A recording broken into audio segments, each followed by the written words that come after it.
Το σουτ, πονηρό, Κόβατς σε Κλέρ. Παλιά για τον Μαρτάκοβιτς και πάλι δεν υπάρχει offside. Ο Σέρβος απέναντι από τον Κόβατς τον αποφεύγει και ανοίγει το σκορ. 1-0 για την ΑΕΚ στο 13 με τον Μιλιάν Μαρτάκοβιτς. Καλή πάσα του Γκονζάλες. Βασιλείου το γύρισμα. Ο Λάζιτς έχει χώρο. Το σούτ αστοχή. Ξανά και πάλι για τον Λάζιτς. Κλείνονται Κλέρ, η σέντρα βγήκε είναι καλή. Γκονζάλες στην αγκαλιά του Νέγκρι. Και βρήκε τον Ιονέσκου. Ο Ρουμάνος συγκλίνει, κρατάει μπάλα παρά την πίεση του Σκοπελί. Το σούτ είναι καλό. Ο Νέγκρι δύσκολα και πάλι. Γκαρσία, εξαιρετική παλιά τον Πρίσο. Σώζει σωτήρια ο Κόβατς. Με πλάτη θέλει να γυρίσει. Βγήκε η σέντρα είναι καλή. Κεφαλιά και πάλι ο Νέγκρι. Με πάσα για τον Γκόμες. Νέα σέντρα είναι καλή. Ο Κόβατς με γροθιές. Ιμπεριάλε κατέβασε.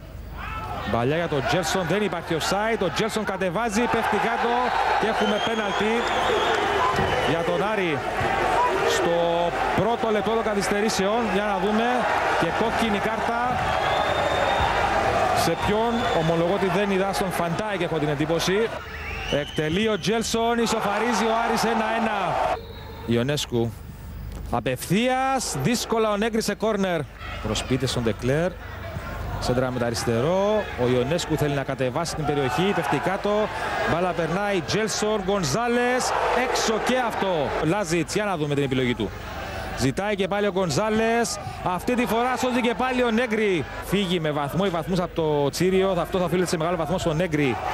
Αυτό κάνει και τώρα ο Νέγκρι. Νέα μεγάλη επέμβαση στην κεφαλιά του Ιμπεριάλε. Σέντρα του είναι καλή. Ο Πρίσο έρχεται από πίσω. Επέμβαση σπουδαία από τον Κόβατς.